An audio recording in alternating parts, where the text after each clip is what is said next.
Aleluia. Meus irmãos, recebam a paz do Senhor Jesus. Amém. Meus irmãos, recebam a paz do Senhor Jesus. Amém. Quantos ainda querem ouvir Jesus falar essa noite? Não se perca de tempo, abra sua Bíblia comigo no segundo livro da Bíblia, livro do Êxodo, capítulo de número 17. Livro do Êxodo, capítulo de número 17, versículo de número 8, nós iremos ler 6 versos. Livro do Êxodo, capítulo 17, versículo de número 8. Bispo, obrigado, viu, pela oportunidade. Deus abençoe. Louvado seja Deus. Quantos se encontraram? Amém. Todos se encontraram? Amém. Livro do Êxodo, capítulo 17, verso de número 8, sem mais delongas, diz assim o texto: E aconteceu que os amalequitas vieram atacar os filhos de Israel em Refidim. Então Moisés ordenou a Josué: escolhe homens e amanhã sai para combater contra Amaleque. Eu me posicionarei no alto da colina com o cajado de Deus em minhas mãos. Fez Josué como Moisés tinha orientado e saiu para lutar contra os amalequitas. Enquanto isso, Moisés, Arão e Hur subiram até o alto da colina. Durante o tempo em que Moisés ficava com as mãos levantadas, Israel prevalecia no combate. Quando, porém, Moisés baixava as mãos, cansadas, Amaleque tinha vantagem. Ora, as mãos de Moisés estavam pesadas. Tomando então uma pedra, puseram-na debaixo dele, para que nela pudesse assentar-se. Arão e Hur mantiveram erguidas as mãos de Moisés, um de cada lado. Assim suas mãos permaneceram firmes até o pôr do sol. Verso 13, e a gente encerra. E Josué pôs em fuga Amaleque, a seu povo, ao fio da espada. Amém? Vire para essa pessoa bonita que está do seu lado aí, que hoje é culto de Santa Ceia e todo mundo gosta de se arrumar, né? Mais do que nos outros cultos. Vire para essa pessoa bonita que está do seu lado e diga assim: a frieza de Amaleque. Muita boca, pouca voz. A frieza de Amaleque está recebendo uma ordem para te soltar essa noite. Se assente e dê glória em nome de Jesus.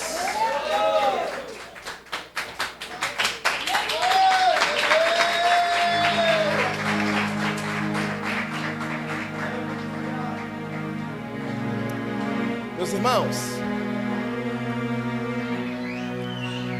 livro do Êxodo é o livro da saída do povo do Egito. O capítulo 17 em especial, e eu peço muita sua atenção para que a gente venha entender o que o Senhor tem para a nossa vida. Preciso muito que você se atente aqui e não se distraia com nada. O livro do Êxodo, capítulo de número 17, é o contexto dos primeiros momentos em que o povo de Deus acaba de deixar o Egito. Todos nós sabemos que a opressão que Israel viveu no Egito durante muitos anos, por Deus endurecer o coração de Faraó. O contexto do livro do Êxodo, até o capítulo de número 14, vai nos relatar que alguns sinais vão acontecer no Egito. Então, capítulo de número 17, o povo já saiu do Egito. E eles estão em direção à famosa terra prometida, aquilo que Deus já havia prometido. Então, capítulo 17, faz um favor para a sua alma, leia em casa, porque o capítulo 17 é um capítulo muito lindo e que de fato é os primeiros momentos, como eu disse, em que o povo está livre de uma opressão. E vale lembrar que a forma em que Deus fez com que o povo saísse do Egito foi algo magnífico, foi algo maravilhoso, uma infraestrutura fora do comum, fora do normal. tudo que Deus fez para retirar o povo do Egito. É bem normal quando nós falamos, me dá só mais um pouquinho de microfone, por favor. É bem normal quando nós falamos no livro do Êxodo, quando nós pensamos no livro do Êxodo, que a nossa mente se direciona a pensar no Egito e automaticamente nós somos levados em direção de Canaã. E quando nós lembramos do livro do Êxodo, lembramos da opressão do Egito e lembramos da promessa de Canaã, não tem como nós esquecermos da primeira pessoa que recebe a promessa de uma terra prometida. Quando nós lembramos do livro do Êxodo, quando nós falamos do livro do Êxodo, nós lembramos automaticamente de um personagem muito importante, que é Abraão. A Bíblia vai dizer no livro de Gênesis, capítulo de número 12, que Deus vai fazer uma promessa a Abraão, e Deus vai relatar para Abraão dizendo: sai da tua casa, e sai da tua parentela, e vai para uma terra que eu te mostrarei. Lembra algo aqui, gente? Abraão nunca pediu para Deus terra. A vontade de dar terra é subjetiva de Deus, vontade própria de Deus em dar terra para Abraão. Pastor, e o que Abraão queria? Ele queria posteridade, ele queria família, queria filhos. Só que um desejo do próprio Deus, não só para Abraão, mas para toda uma criatura, era de dar terra. E a Bíblia diz que Deus vai dar uma ordem, ou melhor, Deus vai fazer uma promessa. Ainda que Abraão desconheça o caminho, ele vai ouvir a voz e vai entender o que Deus fala. Abraão, sai da tua casa, sai da tua parentela e vai para uma terra que eu lhe mostrarei. Quando Deus faz essa promessa para Abraão, mesmo ele sem saber para onde vai, a Bíblia vai dizer que ele vai acreditar, e por ele acreditar, isso vai ser imputado a ele por justiça. O contexto do livro do Gênesis, capítulo 12 e a capítulo de número 15 são promessas de Deus reveladas para Abraão. No livro de Gênesis, capítulo 12, Abraão rompe com os dos caldeus. Chegamos a Gênesis, capítulo 15, debaixo de uma promessa. Deus vai perceber que Abraão está um pouco queixoso. O texto diz que Abraão está um pouco queixoso, reclamando e um pouco preocupado, porque a ideia de Abraão nunca foi ter terra. A ideia dele era ter posteridade, ter família, a ponto que Deus pergunta em Gênesis 15: Abraão, por que você está queixoso? Eu sou a sua justiça, eu sou o seu Deus. Abraão vai responder para o Senhor: Senhor, eu sou grato a tudo que o Senhor tem feito por mim, agradeço por todas as bênçãos que o Senhor tem feito eu viver, porém, olhando para todo o cenário da minha vida, o que o Senhor prometeu para mim não compete com o meu cenário. O que o Senhor tem feito a mim não compete com a minha vida. Abraão não se sente autossuficiente para exercer e para tomar por posse aquilo que Deus deliberou. É por isso que ele vai dizer para Deus: eu estou preocupado. Qual que é a sua preocupação, Abraão? A minha preocupação, Senhor, é que tudo que o Senhor tem feito é grande demais, é muito numeroso. E se eu morrer agora, eu não tenho alguém que possa herdar aquilo que eu tenho. A única pessoa que tem para herdar o que eu tenho não é das minhas entranhas, não é da minha geração. É o único escravo que mora comigo, por nome de Eliezer. Eu, se morrer, não terei um herdeiro. Abraão preocupado, Deus responde para Abraão dizendo: não é o seu escravo que vai herdar o que você tem ou o que eu te prometi, mas é da sua própria descendência, da sua própria geração, que eu vou fazer sair alguém para que venha alcançar e para que venha herdar aquilo que eu te prometi. Deus em Gênesis 15 vai continuar por meio de uma hipérbole, ministrando e prometendo para Abraão. E além das promessas de Deus para uma terra perfeita, para algo perfeito, Deus agora começa a fazer promessas para a sua geração, para a sua posteridade. E Deus vai dizer para Abraão assim, abre aspas: olha, a sua semente será peregrina em terra estrangeira em 4 gerações. Depois de um determinado tempo, eu retirarei a sua semente possuída com fazenda para a terra que eu te prometi. Então fica claro que quem sai do Egito, por inferência de Gênesis 15, dessa promessa que eu acabei de relatar a vocês, é direcionado diretamente para Canaã. Gente, eu ultimamente, deixa eu só abrir um parênteses aqui, tá? Ultimamente eu tenho prezado muito por introdução bíblica. E a Bíblia diz que o obreiro, ele precisa manejar muito bem a palavra e a escritura para poder pregar. Então o mínimo que a gente tem que ter é saber manejar as escrituras. Então eu sei que tem gente que não gosta de introdução bíblica e eu não posso fazer nada por você. Brincadeira. Eu sei que tem gente que não gosta de introdução. A cara da Larissa, depois ela fala assim, eu te mato. Eu sei que tem gente que não gosta de introdução bíblica, mas quem gosta vai ficar comigo e vai entender. Esses dias alguém virou pra mim e falou assim, nossa Pedro, você tá pregando como um professor. Eu falei, eu não tenho nem cara pra pregar como professor, não tem nem jeito pra isso. Aí eu respondi pra essa pessoa, que você tá acostumado a ouvir uma mensagem, normalmente mensagens que não se explicam. E eu aprendi que antes de você mergulhar, eu preciso preparar a piscina pra você. Então vamos lá, vai dar tudo certo e o Senhor vai falar conosco. Vamos lá. Entre o Egito, estamos pregando sobre Egito e Canaã, vamos lá. Entre o Egito e Canaã, existe um ponto fundamental para os judeus. E esse ponto fundamental é o livro do Êxodo, capítulo 3, parágrafo de número 18. Abre aspas. Diga ao povo, olha o que Deus vai dizer. Diga ao povo que eles caminharão no deserto por 3 dias. E após caminharem por 3 dias, eles oferecerão sacrifício. Gente, essa caminhada de 3 dias, ela se torna 50 dias. E o texto não nos dá apoio para dizer qual foi o motivo dessa caminhada tornar-se 50 dias ou se esticar. O que o texto sagrado dá por referência é o tempo de peregrinação no deserto. Agora, uma caminhada de 3 dias, que é prometida no capítulo 3, parágrafo 18, ela vai se cumprir por volta do Êxodo, capítulo 19, lá na chegada ao Sinai. Pastor, como que você sabe que são 50 dias? Capítulo 19, versículo de número 1, abre aspas, diz assim: no 3º mês, depois que saíram do Egito, fecha aspas. Esses 3 meses relatados dentro do texto sagrado, eles não são meses completos, porque é algo que os judeus chamam de contagem do Homer. Depois da celebração da Páscoa, a fé judaica, segundo Levítico, capítulo de número 23, existem 3 festas fundamentais que são consideradas perpétuas. São elas: Páscoa, chamada de Pessá, festa de Pentecostes, chamada de Shavuot, e festa do Tabernáculo, chamada de Sukkot. Essas 3 festas, elas são apoiadas sobre o direcionamento da Páscoa.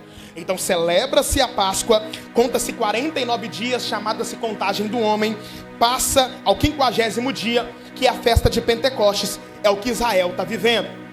Então, em Êxodo capítulo 3, parágrafo 18, Deus vai dizer assim: antes de Canaã, há uma necessidade de uma pausa. Antes de chegar à terra prometida, há uma necessidade de uma pausa. E deixa eu te contar uma coisa. A terra prometida, a terra de Canaã, ela é boa por si própria, sim.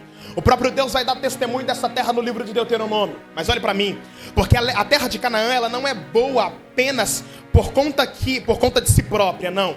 O que faz Canaã funcionar de verdade é quem habita em Canaã. O que faz Canaã funcionar de verdade é quem está em Canaã.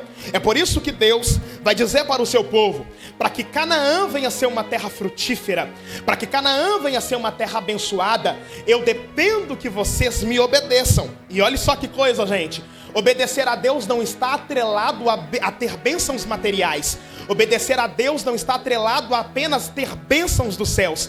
Obedecer a Deus, pasmem vocês, é pra gente sobreviver.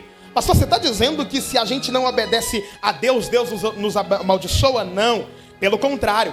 Uma pessoa que não obedece a Deus, por automaticamente ou por conta própria, ela já vive uma vida amaldiçoada. Então o que Deus está dizendo para o povo é: para que Canaã seja perfeita, para que Canaã seja abençoada, para que Canaã venha frutificar, eu preciso que vocês obedeçam, eu preciso que vocês se conectem comigo. Quer ver? É por isso que no livro de Juízes há um problema. O livro de Juízes é inteiro, desde o capítulo de número 3 em diante, o texto vai dizer que Josué é morto, e por conta de Josué morrer, o povo vai fazer algo que desagrada, ou várias coisas que desagradam a Deus. É muito normal. Quando a gente lê o livro de Juízes, a gente vê a seguinte expressão: e o povo fez conforme a sua vontade. E o povo fez conforme a sua vontade. Lembra o que eu disse? Para viver uma terra de excelência, para viver bênçãos do Senhor, precisa obedecer. Só que o povo vai ter o costume de desobedecer a Deus, e por isso que Deus vai entregar o seu povo na mão de pessoas. Livro de Juízes, capítulo 6, é a história de Gideão. Você conhece, não quero me aprofundar aqui, mas segundo os historiadores, são 7 anos em que Israel vai ser oprimido, e essa opressão, segundo alguns pesquisadores, equivale ao maior período de miséria e extensão na história do juiz. Então o que Deus está mostrando é: se vocês me obedecerem, vocês serão abençoados. Mas se vocês não me obedecerem, a terra de Canaã não presta. Vai estar em Canaã, uma terra abençoada, mas não vai adiantar de nada. Prova disso é o que Deus faz com Gideão. Prova disso é o que Deus faz com os homens do livro de Juízes. E o que Deus está querendo mostrar é: me obedece que você é abençoado. Se você não obedecer, você não vai viver a excelência daquilo que eu tenho para a sua vida. Bom, então o povo está saindo do Egito. Só que antes de sair do Egito, a Bíblia vai dizer que Deus precisa que o povo faça uma pausa. Repita comigo: pausa. Mais forte: pausa. Olhe para mim. Pastor, e onde é essa pausa? Essa pausa é em Pentecostes. Por que Pentecostes é muito importante? Pentecostes para nós, é muito importante porque nós estamos atrelados a Atos 1 ou Atos 2, capítulo 2, parágrafo 8, abre aspas: mas recebereis a virtude do Espírito. Isso envolve o conceito de dínamos, poder real em ação. Mas no Antigo Testamento não é esse viés. Pentecoste é a celebração do recebimento da Torá. Lembrando que a palavra lei em hebraico se chama mitzvah, que é preceito, mandamento ou lei, que vem da raiz hebraica chamada tsavá, que significa comando ou ordem. Essa expressão que vem do aramaico tsavita, que significa conexão. Ou seja, no Antigo Testamento era assim que funcionava. Você cumpre o mandamento. A partir do momento em que você cumpre o mandamento, o Deus do mandamento se revela a você. Vou de novo. Você cumpre o mandamento. A partir do momento em que você cumpre o mandamento, o Deus do mandamento se revela a você. Não é você receber primeiro o Deus do mandamento para depois você cumprir o mandamento, não. No Antigo Testamento, o Pentecostes é nada mais, nada menos do que: eu preciso me conectar ao dono do mandamento, para que o dono do mandamento se revele a mim. Isso é uma ordem do mundo espiritual. Aquilo que eu faço na terra haverá retorno. Primeiro eu faço para depois ele se revelar. Primeiro eu entrego para depois ele me dá. Primeiro eu faço para depois ele se revelar. É uma ação e reação. Tem textos bíblicos para isso. Pedi, ação da terra, dá-se-vos-á, ação do céu. Clama a mim, ação da terra, responder-te-ei, ação do céu. É uma regra básica do mundo espiritual. Você faz na terra que ele te responde, não que ele faz primeiro. A gente primeiro faz para depois ele fazer, porque a parte de Deus sempre está feita. Então o que é Pentecostes, pastor? Pentecostes é o lugar de intimidade. Pentecostes é o lugar de aliança com Deus. Ou seja, antes de chegar na terra prometida, eu vou bem devagarzinho para você pegar. Antes de chegar em Canaã, antes de chegar na terra prometida, primeiro faz uma pausa em Pentecostes para se conectar ao dono do mandamento. O dono do mandamento se conectar a você e você fazer uma aliança com o dono do mandamento. Vou de novo. Antes de viver uma promessa estabelecida desde Abraão, capítulo 12, parágrafo 3: e eu abençoarei o seu povo, a tua casa será bendita, a tua família será bendita, os teus povos serão benditos. Antes de viver uma promessa daquilo que Deus prometeu para Abraão, primeiro passa em Pentecostes para fazer aliança com Deus. Passa em Pentecostes para fazer aliança com Deus. O que Deus está dizendo é: para poder chegar no lugar da promessa, eu preciso que você se torne íntimo. E lá vai. Deus não cumpre promessa na vida daquele que não tem aliança. Vou de novo.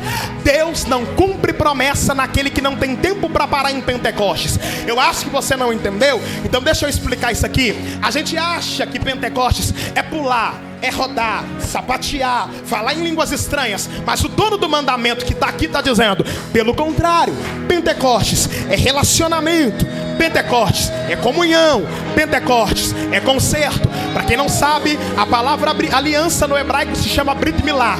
Brit Milá significa concerto, Brit Milá significa aliança, Brit Milá significa casamento. O Deus do céu está dizendo: antes de chegar a viver uma promessa em Canaã, precisa colocar aliança no dedo. Antes de chegar a viver uma promessa em Canaã, precisa viver o relacionamento e o casamento. E deixa eu aproveitar porque Deus me faz usar da didática para dizer: alguém chega aqui, eu sei que é Santa Ceia, mas também é culto da família. E alguém chega aqui dizendo: Senhor, quero família, Senhor, quero casa, Senhor, quero casamento, Senhor, quero uma família, Senhor, quero casamento, Senhor, quero uma varoa, Senhor, quero um varão, Senhor, abençoa minha casa. Só que o céu está dizendo: antes de viver a promessa, para fazer uma pausa para ter aliança. para fazer uma pausa para ter relacionamento. E lá vai. Tem gente que pede casamento, mas não sabe o que é casar. Tem gente que pede uma varoa, mas não sabe o que é respeitar a mulher. Tem gente que pede um varão, mas não sabe o que é respeitar um homem. E a Bíblia vai dizer o que Deus está dizendo para o povo dele: antes de vocês viverem a promessa que eu já estabeleci, primeiro conserta, primeiro faz o altar. Sabe o que acabou de descer agora? Eu sei que não tem a ver com o contexto, mas vamos lá. O texto vai dizer no livro de 1 Reis, capítulo 17, que Elias, antes de descer fogo do céu, ele vai fazer uma oração que os estudiosos dizem que não dura 30 segundos. E a oração de Elias é para consertar, para reparar, para consertar aquilo que está quebrado. Pastor, mas Elias não é um dos maiores profetas do Velho Testamento? Mas até um dos maiores profetas do Velho Testamento ora para Deus o céu abrir.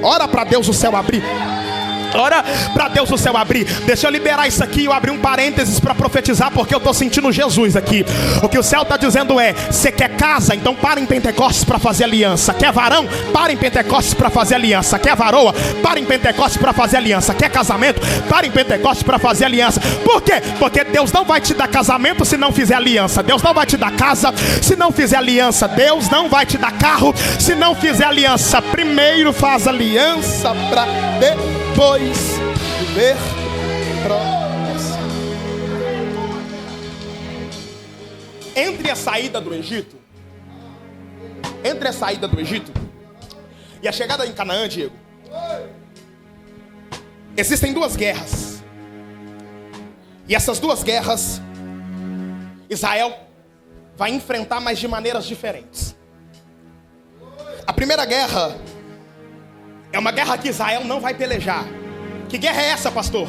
Êxodo 14:14. E o Senhor pelejará por vós, e vós calarei. O que Deus está dizendo é que a saída do Egito, ninguém que aqui está teria condições suficientes para vencer o Egito em sua capacidade. Na Bíblia, vale lembrar isso aqui, olhe para mim, Nicole. Na Bíblia, Egito nunca é subida, Egito sempre é descida. Ninguém diz, subirei ao Egito.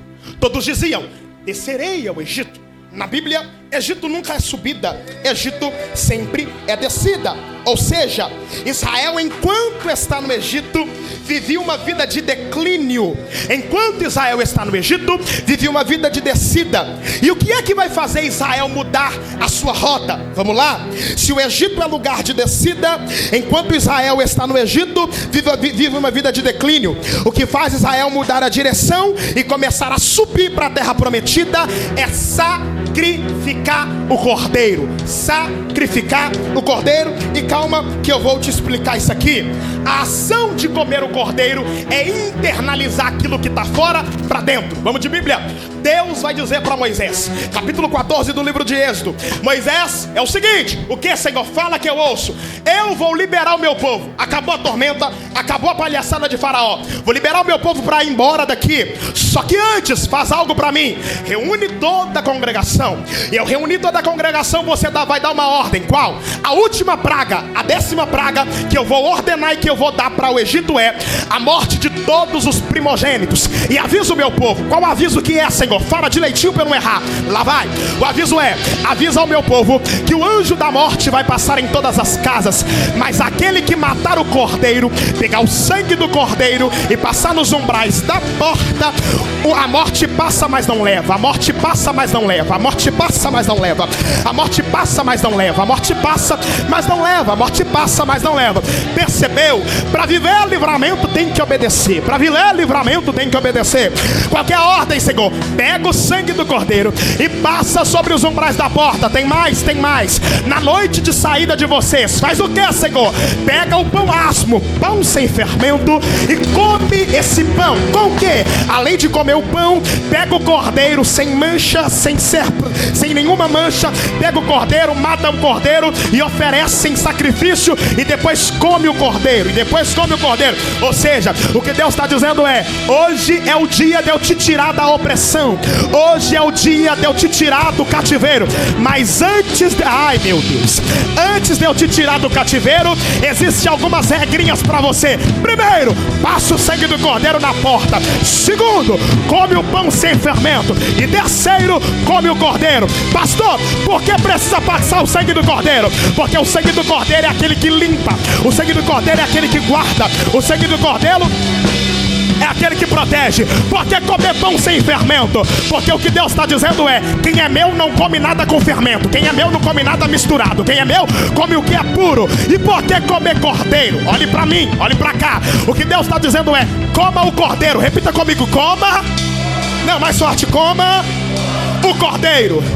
Porque eu comi o cordeiro, lá vai. O que Deus está dizendo é: Moisés, antes do povo sair, precisa comer o cordeiro. Como eu disse a vocês, comer o cordeiro é o ato de internalizar aquilo que está fora. Ou seja, vou exemplificar: essa água nesse copo está fora, e quando eu pego para tomar, eu vou ingerir o líquido e aquilo que está fora vai entrar. Aquilo que está fora vai entrar. O que Deus está dizendo é: quer sair de Canaã? Então lá vai. O recado é: não dá para comer o cordeiro pela metade. Não dá para olhar para o cordeiro e não querer comer.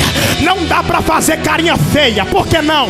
Porque quando o cordeiro entra, eu mudo a rota e você passa a subir. Eu vou liberar de novo porque alguém não pegou. Eu vou liberar. E eu aprendi que quando alguém não entende o que eu falo, evangelista Fernando, é porque eu expliquei errado, mas não tem problema, eu sou paciente. O que Deus está dizendo é: para você parar de descer, para você parar de sofrer, não adianta só olhar para o cordeiro. Tem que comer o cordeiro por completo.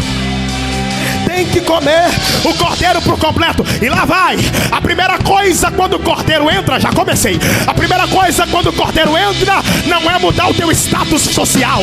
A primeira coisa quando o cordeiro entra não é mudar o seu status financeiro. A primeira coisa quando o cordeiro entra não é te dar seguidores no Instagram. Pelo contrário, a primeira coisa quando o cordeiro entra é tirar de uma rota de descida e te fazer subir para Pentecostes. Te fazer subir para... Eu não sei quem é que pode receber essa mensagem. Eu não sei quem é que vai receber isso aqui, mas o céu está dizendo: se você decidiu parar de descer, precisa colocar o cordeiro pro lado de dentro. Colocar o cordeiro. Eu vou falar até você pegar. O que o céu está dizendo é: coloca o cordeiro para dentro. Coloca o cordeiro para dentro. Coloca o cordeiro para dentro. Coloca o cordeiro para dentro. Coloca o cordeiro para dentro. Coloca o cordeiro para dentro. Pastor, o que Deus está dizendo? O que Deus está dizendo é: não dá para olhar para o cordeiro e não querer colocar para dentro. Não dá para olhar para o cordeiro e querer colocar metade. Come por completo. Come por completo. Come por completo. Come por completo. Come. Eu preciso liberar isso aqui. Eu preciso liberar isso aqui. Porque o que o céu está dizendo para alguém é: a partir do momento em que você passar a comer o cordeiro de verdade, eu vou mudar a tua vida. Pastor, então prova para mim. Lá vai. Livro de João, capítulo 8, verso 32. E conhecereis a verdade. E conhecereis a verdade. E a verdade vos libertará. Eu não sei quem entende, mas eu vou te provocar para ver se você pega.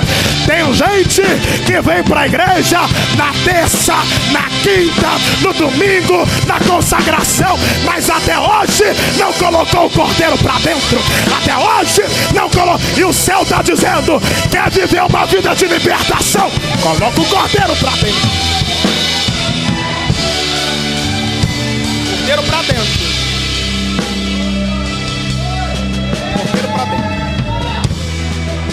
Cordeiro para dentro.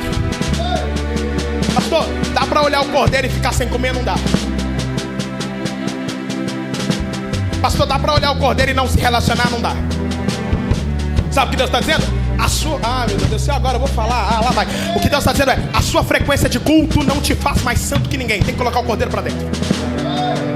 Vai doer, mas vai curar. A tua frequência de culto para vir bater carteirinha aqui, com perdão da palavra, para vir bater ponto aqui, não te faz melhor do que ninguém. Se não colocar o cordeiro para dentro, não adianta. Pastor, então prova para mim, te provo. Vamos lá. Olha o que Jesus vai dizer em Mateus 25. Existem 10 virgens, mas 5 delas era louca. Por quê, pastor? Tinha azeite? Tinha. Mas na hora da reserva, o noivo bateu na porta e disse: eu não te conheço, eu não te conheço, eu não te conheço, eu não te conheço. E aí, minha filha, vai colocar o cordeiro ou vai ficar com essa cara? Vai colocar o cordeiro ou não vai comer? Vai comer o cordeiro ou vai passar fome? Assim diz o Senhor. Desceu agora, eu preciso liberar. Assim diz o Senhor: para sair do Egito precisa comer o cordeiro. Precisa comer o cordeiro. Então lá vai Bíblia, livro de Isaías vai dizer: ele foi oprimido, afligido, mas não abriu sua boca.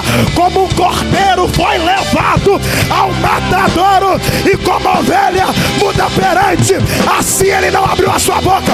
O que o céu está dizendo é: o sacrifício na cruz é para você colocar o cordeiro para dentro.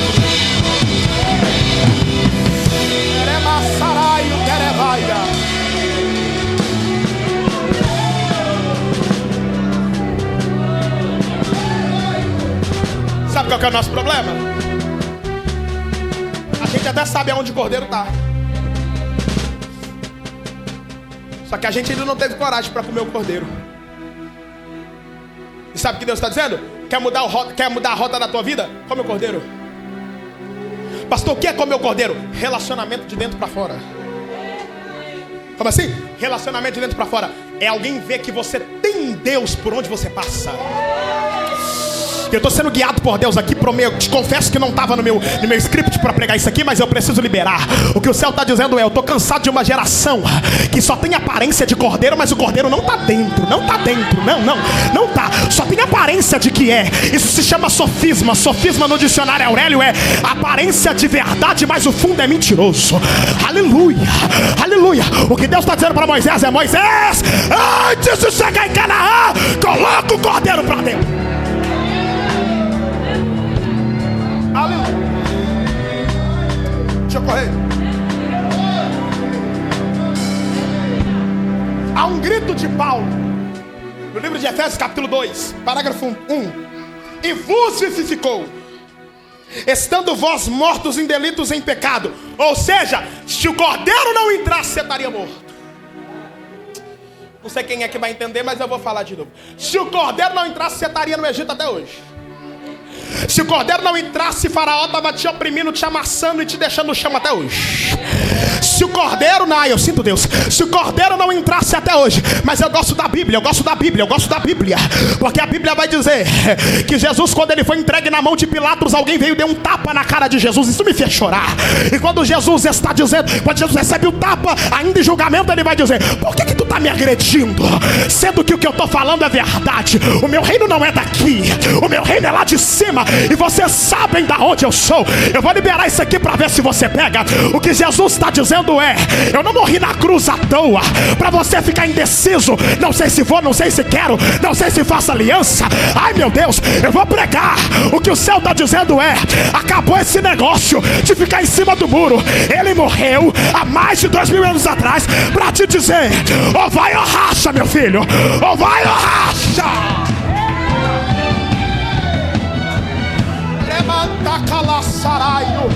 Eu estou tentando sair dessa parte, mas Jesus pede para eu insistir. Olha o que Paulo vai dizer a carta aos Gálatas capítulo 3. Eu tenho uma Bíblia, na verdade eu tinha, né? Eu tive que doar. Bíblia viva. A tradução dela é assim: olha o que Paulo vai gritar: por quê? Vocês estão mais apegados à lei, sendo que Jesus morreu por você na cruz, e vocês são remidos, lavados pelo sangue do Cordeiro, e tem o Espírito Santo, e agora vocês acham que a lei vai salvar vocês? Aí Paulo continua dando uma pancada na igreja da Galácia que ficava na Europa. E ele vai continuar dizendo: se a lei fosse maior do que a graça de Jesus Cristo, a morte dele seria em vão. Se a lei fosse maior, a lei tinha salvado vocês, mas vocês estavam mortos em delitos e em pecado. Isso aqui só vai pegar quem gosta. Aí Paulo vai continuar dizendo em Gálatas capítulo 3: existem pessoas no meio de vocês que está colaborando para retirar a graça que está no meio de vocês. Bispo, eu vou falar, pastor, eu vou falar, lá vai. O que o céu está dizendo, o que Paulo está dizendo é: existem pessoas no meio de vocês que está sendo usado pelo diabo para retirar a graça, para retirar o cordeiro. Aí o capítulo 5, Paulo vai continuar dizendo: se ele não tivesse morrido, nós estaríamos mortos. O porquê agora vocês querem se apegar na lei? E como que é a lei? O judeu casa na lei, canta na lei, prega na lei, vive na lei, mas na hora de receber a presença, não tem presença, porque é lei pra cá, lei pra lá. Mas posso dizer, o que a lei me proíbe, a graça abre a porta. Aleluia, aleluia. O que a lei me proíbe, a graça abre a porta. Então prova pra mim, pastor. Te provo. Antes mesmo de Jesus morrer na cruz do Calvário, ele já era graça. Prova pra mim, te provo. Marcos capítulo 5. Há uma mulher que está com sangue que não para, hemorragia que não para. E a Bíblia diz que ela vai correr para Jesus, tocar na tua orla. Quando ela toca, Jesus diz: alguém me tocou, alguém me tocou, alguém me tocou, alguém me tocou. Pastor, não entendi. Então lá vai. Pela lei, ela tinha que ficar aonde estava. Pela lei, ela não tinha acesso. Mas é Jesus dizendo: entra pra graça, entra pra graça. Nicole, meu corpo está arrepiado. Entra pra graça. Eu vou liberar isso aqui de uma vez por todas. Pela lei, que é a lei dos homens, você não poderia estar aqui. É só olhar teu currículo: ex-traficante, ex-cheirador, ex-fumador, ex-beberrão. Pela lei dos homens, você estaria lá. Mas pela lei de Deus, que é a graça, ele disse: vem pra minha presença, vem pra minha presença. Quem é que vai levantar a mão pra adorar? A graça está chegando aqui. A graça, tem graça aqui, ó. Tem graça aqui, tem graça aqui, tem graça, tem graça, tem graça, tem graça. Eu vou liberar de novo. O que a lei fechou a porta, a graça está abrindo. Então lá vai, Isaías 6. O que a lei dizia, não entra, a graça disse. No ano em que morreu o rei Uzias, eu vi. Eu vou liberar para você receber. Assim diz o Senhor: recebe essa graça agora. Olha ela aí, olha ela aí. Quem tem glória, aumenta o volume. Quem tem glória, aumenta o volume. Quem tem aleluia, aumenta o volume. Quem tem glória, aumenta o volume. Quem tem glória, aumenta o volume. Graça, graça, graça, graça, graça, graça. A graça te abraçou.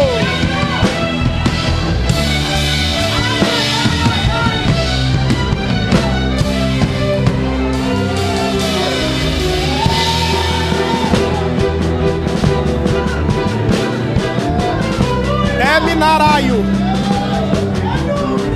derreminassaraio. Eu preciso andar na mensagem, mas Deus está mandando eu te provocar ainda. O que o céu está dizendo é: se fosse depender da lei, você estava morto. Mas a graça te trouxe para sentar. Até o banco é estofado, minha filha, para tu não reclamar. Até o banco é gostoso, porque tem gente que está pegado na lei. Se não tiver carro, não vou. Se não tiver cargo, não vou. Se não tiver carro para me levar, não vou. Mas a graça, a gente sabe o que ele fez e diz: eu só vou para adorar, só vou para adorar, só vou para adorar, só vou para adorar. Cadê os adoradores? Aqui tem 1, 2, 3, 4. Eu vou liberar uma profecia para a tua vida. Egito nunca mais. Canaã, eu tô chegando. Egito nunca mais. Canaã, eu tô. Egito nunca mais. Nunca mais.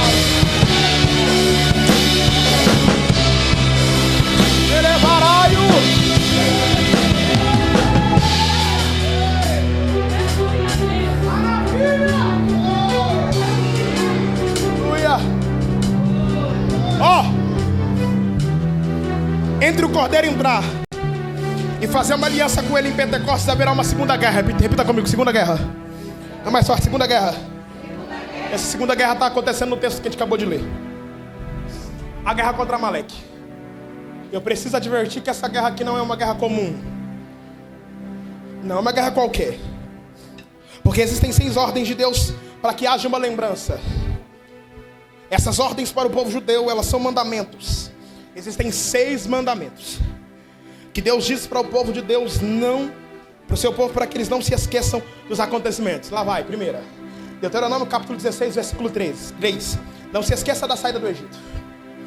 Deuteronômio capítulo 4, versículo 9 a 10. Não se esqueça da revelação do Sinai. Deuteronômio capítulo 9, do versículo 7 a 12. Não se esqueça do bezerro de ouro. Quarto, Deuteronômio capítulo 24, versículo 9. Não se esqueça da língua venenosa de Miriam. Eu queria pregar sobre isso aqui, mas deixa pra lá. Quinta, Êxodo capítulo 20, verso 8. Não se esqueça do sábado. E a sexta, Deuteronômio capítulo 25, versículo 17. Não se esqueça de Amaleque. Abre para mim, Lucas, você que está aí, por favor. Deuteronômio capítulo 25, versículo 17. Deuteronômio capítulo 25, versículo 17. A pergunta, nós já iremos retornar aqui. A pergunta é: por que não se esquecer de Amaleque? Por que Deus está dando uma ordem para que não se esqueça de Amaleque? Se teve outras guerras muito mais importantes que essa guerra que nós lemos no capítulo 17. Guerra de Davi contra Golias. Guerra contra Roma, contra a Síria, com Senaqueribe, da Babilônia e por aí vai. Por que não posso se esquecer de Amaleque? O que Amaleque aprontou que Deus está dizendo? O porquê não posso esquecer que Amaleque existiu? O que Deus está dizendo é: ICPC, meu povo, cruze 2024. Mas não esqueça do que Amaleque fez para vocês no meio da caminhada de 2024. Passe 2024. Mas não se esqueça que Amaleque existiu. Isso é tão sério que o povo hebreu vai cumprir esse mandamento na festa de Purim, que é a festa de Esté. Em determinado momento eles se lembram de Amaleque e apagam o nome de Amaleque. Motivos por qual não deve se lembrar de Amaleque? Deuteronômio capítulo 25, versículo 17 e versículo 18. Por gentileza. Deuteronômio capítulo 25, calma, não se canse, nós vamos chegar lá. Deuteronômio capítulo 25, verso número 17. Vamos ler comigo, gente? Tá muito linda ali para todo mundo ler. Vai ler. 1, 2, 3. Lembra-te.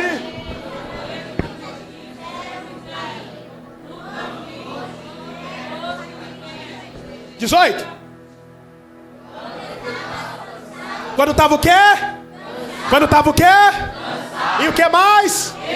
E o quê? Por onde?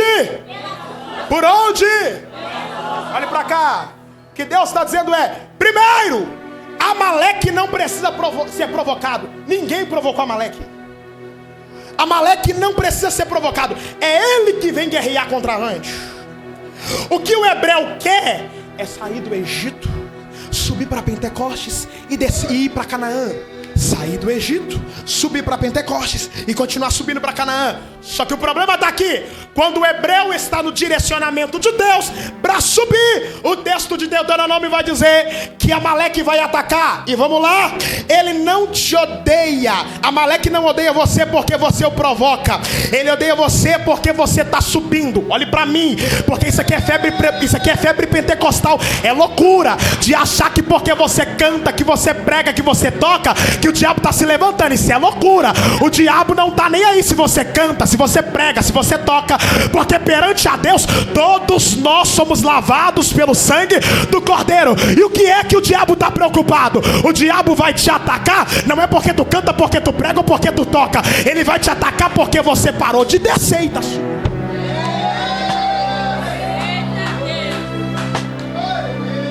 Você não pegou não, vou de novo. Ele vai te atacar porque você mudou a roda da tua vida e está subindo. E vamos lá. O que Deus está dizendo é: o que Deus está dizendo é: o diabo não te odeia por conta disso. Segundo, Amaleque não guerreia contra você descansado. Abre de novo para mim. Deuteronômio capítulo 25, versículo 18. Vamos lá. Amaleque não guerreia contra você. Quando estava o quê, igreja? Quando estava o quê? Quando estava o quê? cansado e o quê? Amaleque não aparece quando você está forte. Amaleque não aparece quando você está orando. Ele espera você se cansar. Ele espera você se cansar. Ele dizendo: eu vou esperar você subir. E quando você subir, você vai cansar. E quando você cansar, eu vou te atacar. Terceiro, continua lá. Ele espera você cansar. E o texto vai dizer que ele vai atacar por onde? Por onde? Mais forte, por onde? Amaleque é maldoso, desonesto, porque ele não tem coragem de te enfrentar e te ataca pelas costas. O que o céu está dizendo é: não se esqueça da maldade de Amaleque, que quando você decidiu subir, ele te atacou pelas costas. Eu vou liberar isso aqui. Atacar pelas costas significa pegar desprevenido. Então Amaleque fica dizendo: quando você cansar, quando você fadigar, e não é porque você está em pecado, não, porque a caminhada de subida cansa, a caminhada de subida fadiga. Aí Amaleque está esperando, Amaleque está esperando. Ela vai cansar, ela vai cansar, ela vai cansar, ela vai cansar. Amaleque está dizendo: vai parar de orar, vai parar de orar, vai parar de orar, vai parar de jejuar, vai parar de orar, vai parar de orar, vai parar de orar, vai parar de orar. Só que eu tenho uma notícia para Amaleque, e eu não sei quem vai pegar. Isaías 40:29. Ó Amaleque, assim diz o Senhor: ele fortalece o cansado, dá grande vigor ao que está sem força. Até os jovens se cansam e ficam exaustos, os moços tropeçam e caem, mas aqueles que esperam no Senhor renovarão. Ai meu Deus, ai meu Deus, ai meu Deus. Renovarão as suas forças, subirão como águia, correrão e não ficará exausto. Lá vai uma notícia: assim diz o Senhor: Amaleque, sai da frente, porque eu vou subir e vou pra Canaã. Quem vai pra Canaã? Quem vai pra Canaã? Quem vai? Quem vai? Quem vai? Levante a mãozinha para eu liberar. Levante a mãozinha para eu liberar. Assim diz o Senhor: Amaleque não vai te parar. Amaleque não vai te parar. Amaleque não vai te parar. Amaleque não vai te parar. Amaleque não vai. Pega na mão de alguém e diga: Amaleque não vai te parar. Amaleque não vai te parar. Não vai. Não vai. Eu vou profetizar. O céu está dizendo: acabou de descer renovo para quem está na caminhada. Recebe, recebe, recebe, recebe, recebe, recebe, recebe.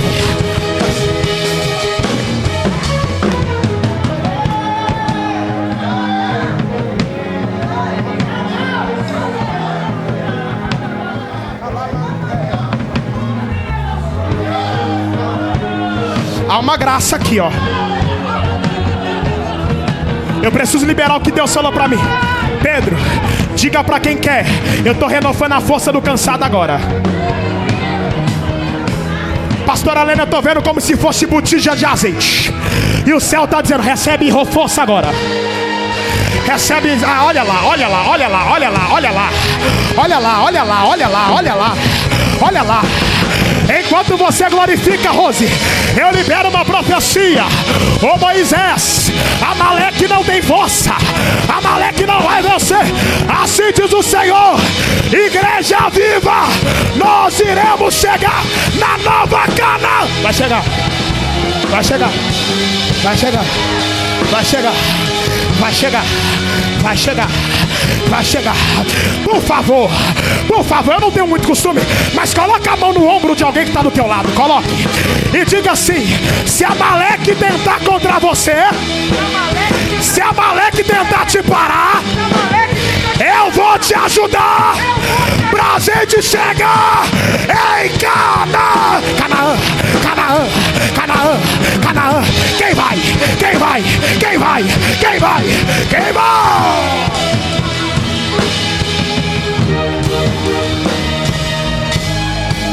Meu Deus. Eu vou encerrar aqui.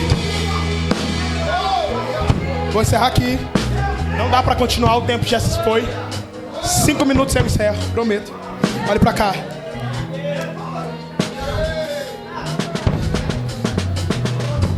Isso aqui é sério. Isso aqui é sério. Amaleque existiu como pessoa, claro. Sem dúvidas. Mas ele morreu. E quando ele morre, mas deixa a intenção dele. Como é que é, pastor? Amaleque morreu, mas ele deixa a intenção dele. Qual? Introduzir frieza para você não chegar no nível da promessa. Acho que só ficou eu e o altar. Vou pegar para cá. Amaleque existiu. Mas o que Deus está dizendo é: não esqueça de Amaleque durante o ano inteiro. Porque durante o ano inteiro ele vai guerrear para você não romper a promessa. Olhe para cá. A palavra Amaleque em hebraico é composta por 4 letras. A primeira é um Ai de Inkar, que significa principal. A segunda é um Men de M, que é um M de megamator, o objetivo é. A terceira é um Lamed de Lerarinis, que significa introduzir. A quarta é um Kof de Kerirut, que significa frieza. Os judeus têm para eles algo. O que, pastor? Eles dizem que antes de Pentecostes e antes de uma grande promessa, sempre vai ter um Amaleque para introduzir frieza para a gente não chegar no objetivo. Entendeu agora por que está pesada a guerra? Entendeu agora por que está pesado? Você está achando que é pecado e o céu está dizendo: não é Amaleque que está lutando contra você. E sabe qual é o problema da minha geração? Sabe quem é Amaleque? Sabe quem é Amaleque, mas não está tendo força mais para guerrear contra ele. E olhe para cá. Porque Moisés vai dizer para Josué, vai falar no texto que nós lemos: Josué, pega a tua espada, tira da bainha e vai guerrear contra Amaleque. O texto vai dizer que Josué, prontidão junto aos homens, vai para a terra, vai para o campo de batalha para guerrear. E Moisés vai dizer: enquanto você guerreia, presta atenção nisso aqui, enquanto você guerreia, eu vou subir para o alto do monte, pegar a vara de Deus, estender as minhas mãos e nós seremos vitoriosos. O texto diz que Josué está guerreando, enquanto Moisés está com as mãos estendidas, Israel está vencendo a batalha. Só que em determinado momento o texto vai dizer que as mãos de Moisés são pesadas e ele começa a perder força na mão. E aí o texto vai dizer que Arão e Ur vai olhar um para a cara do outro e vai dizer: se a gente não ajudar Moisés, nós não iremos vencer. Você não pegou porque eu não expliquei. O que está faltando na igreja é a gente proativa para entender guerra um do outro. Ah, eu vou falar, Jesus, eu vou. Sabe qual que é o problema? Você está vendo seu irmão cair e você está ajudando a pisar nele para ele cair mais ainda. E o que o céu está dizendo é: eu preciso que você levante a tua mão, não é para fazer alguém cair, é para estender. Arão e Ur está sentado vendo Moisés guerreando, vendo Moisés com as mãos estendidas. Os dois vão olhar um para o outro e vai dizer: a guerra de Moisés é a nossa guerra. Perguntei para Deus e falei: Deus, o que é isso? Aí Deus falou para mim: Pedro, há um casamento nas ações, há uma junção, há uma união nas ações. Porque o texto parece, Nicole, o texto parece que é confuso. Porque o texto vai dizer que enquanto Moisés está com a mão estendida, Josué vence. Mas enquanto Josué guerreia, Moisés está com a mão estendida. E parece que é confuso. Quem é que está ganhando a batalha? É Moisés que tem a mão estendida ou é Josué que é bom de guerrear, que é bom de espada? Aí Deus falou para mim: é os dois. Eu falei: por que, Deus? Aí Deus falou para mim: porque sem união não dá para vencer Amaleque. Lá vai, e lá vai, e lá vai. Vai doer, mas vai curar. Sabe qual que é o seu problema? Você não limpa a tua língua. Vou falar.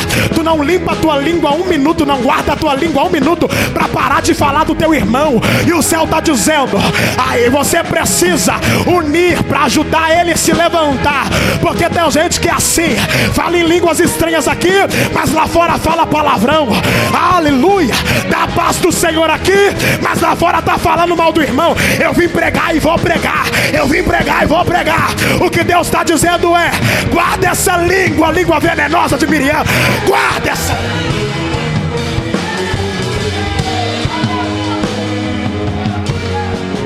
Deus virou para Moisés e disse: Moisés, o quê?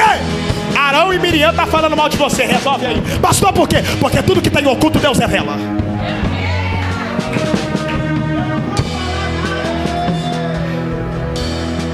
Mãos estendidas vence a batalha. Sabe o que é isso? Ação e reação. Enquanto eu oro, ele age. Enquanto eu vigio, ele age. Enquanto eu estendo as minhas mãos, ele age. Eu vou te provar na Bíblia, no último texto, que a ação de Amaleque continua desde os tempos de Jesus e continua até hoje. Quer ver? Livro de Lucas capítulo 4. É do mesmo jeito. Amaleque trabalha do mesmo jeito. Quer ver? O texto vai dizer que Jesus foi levado pelo Espírito o texto vai dizer que passando 40 dias, quantos dias? Jesus teve fome. Fome no grego, essa fome no texto, no grego, no original é grande fome, morto de fome. Jesus está com muita fome, está morto de fome, quer comer. O texto diz que o diabo se apresenta e vai dizer: se tu és filho de Deus, se tu és. A palavra se tu és filho de Deus é uma condicional. É o diabo dizendo: é filho de Deus e a porta está fechada até hoje. É filho de Deus e a bênção não chegou até hoje. É filho de Deus e a vitória não chegou até hoje. É filho de Deus e está passando fome. Só que Jesus vai responder: diabo, eu não tenho nada a ver com você, nem só de pão viverá homem, mas de toda palavra que sai da boca de Deus. Você conhece o texto, você conhece o texto. O texto vai dizer que por 3 vezes o diabo tenta, por 3 vezes Jesus existe. O mesmo texto, se você não pegar eu paro. O mesmo texto, aleluia, viu que a ação é a mesma? O diabo usa o mesmo artifício, só que eu tenho uma receita para quem resiste. O texto vai dizer que o mesmo Espírito que levou Jesus para o deserto é o mesmo Espírito que ordenou os anjos para preparar um banquete, Janaína, no deserto, e para poder alimentar Jesus. Sabe o que o céu está dizendo? Sabe o que o céu está dizendo para você hoje? É Jesus dizendo: o mesmo cenário que Amaleque está te tentando, o mesmo cenário de sofrimento, é o mesmo cenário da tua bênção. Levante a mão para receber. Na tua casa estão te afrontando, no teu trabalho estão te afrontando, na tua vida estão te afrontando, mas assim diz o Senhor: tu não vai sair de lá enquanto eu não te honrar. Amaleque não vai vencer você. Amaleque não vai vencer você. Amaleque não vai vencer você. Levante a sua mão, levante. Levante. Hoje é culto de Santa Ceia. É hora de colocar o cordeiro para dentro. E a partir do momento que a gente ceiar, o Senhor falou para mim: Pedro, no momento da ceia eu vou renovar meus vasos. E é melhor ficar ligado para receber. É melhor ficar ligado para receber. Porque Deus falou para mim: eu vou tomar vaso para ser renovado, para entender que Amaleque não vence a frieza.